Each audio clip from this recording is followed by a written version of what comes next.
Aloha friends, and welcome to our message from Lihue United Church on the island of Kauai. My name is Alex Tychkin, and I'm so happy you could join us today and share our time together.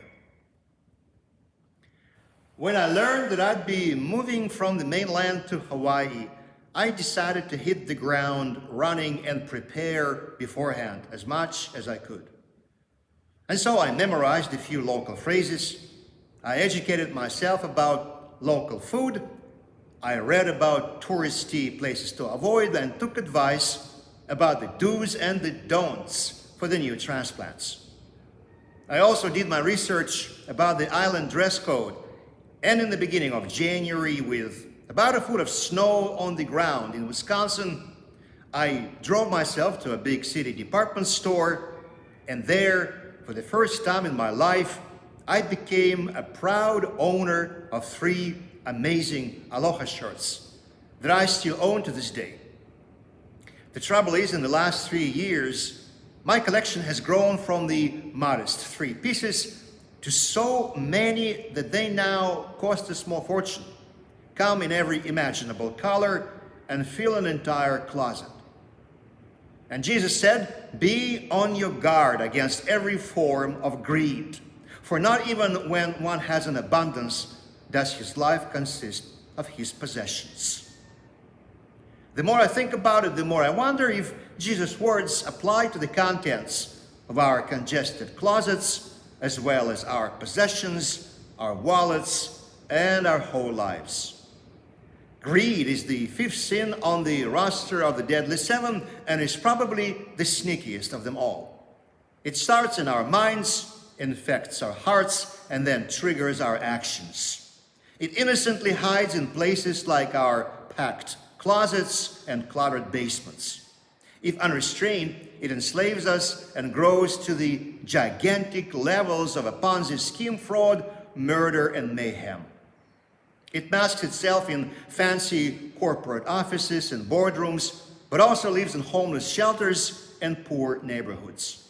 It attacks the rich and the poor, the young and the old. In fact, anyone can be affected by its poison and fall prey to its lies. Greed is simply an uncontrollable desire to have more. It is similar to envy, except that envy urges us to have more than someone else, but greed has no reference point. It's an urge to have more than we have right now. And as such, its hunger can never be satisfied, because the catch is we are competing against ourselves, and more is simply never enough. Greed is a lie because at its core, there is a false promise that claims that only if we had more of something, then and only then would our situation change for the better, and we'd finally find the happiness and joy we crave so much. It's like that Christmas toy we all wanted to have more than anything else in the world, and when finally we got it, the thrill and excitement lasted all but a few precious moments, and then we started wanting something else again, and so the vicious cycle continued, and it never ever stopped. Greed also holds a false promise of security that tries to brainwash us into believing that the more money, possessions, and material stuff we have, the more immune we are from life's problems, hardships, and even death. We all can agree that wealth is a powerful tool to accomplish many great things God calls us to do. Yet money and possessions are absolutely powerless when it comes to existential matters of life, death, eternity, or lasting happiness and fulfillment in life. The danger of greed is that it is progressive. It feeds on itself. It never stops and leads to many other destructive behaviors. Our budget might suffer if our petty greed tempts us to become compulsive shoppers. But it's much more serious and dangerous if it corrupts our character, devalues the dignity of God's creation, destroys our relationships, and undermines our friendships, because it starts seeing other people, our natural resources and the whole world as only the means to satisfy our selfish desires and needs. Worst of all, greed can also push God out of our lives because it convinces us to rely not on God as the source of everything we have, but instead to worship the idols of wealth, power, and material possessions. If left loose, it leads us to eventual separation from God and results in our eternity spent in the dark realm outside of God's love.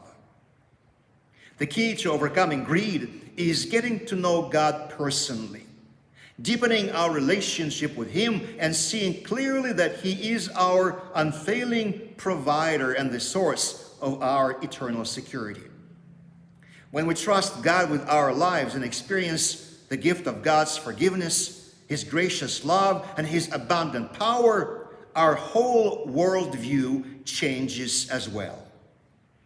Instead of fixating on our possessions, wealth, their lack, or future catastrophic what-if scenarios, we learn to trust God's providence in faith, confident that He will always meet our needs.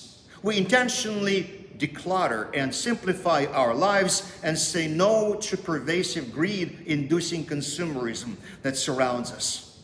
We train our minds and recognize those times when greed arises within us, and then, instead of spontaneously acting on the impulse, we calmly observe it, allow it to rise and dissolve, and then shift our attention to things wholesome and positive.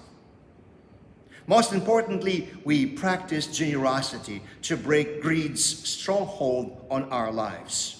Rather than giving in to the culture that promotes selfishness, insane accumulation, and rampant grab-and-run attitudes, we humbly yield our personal power to God, strip our ego of its false security based on money and material things, and in deep gratitude open our hearts to share the fruits of God's love with others and reinvest God's blessings into things eternal and everlasting. Always keeping you and your loved ones in my thoughts and prayers, may God bless us all.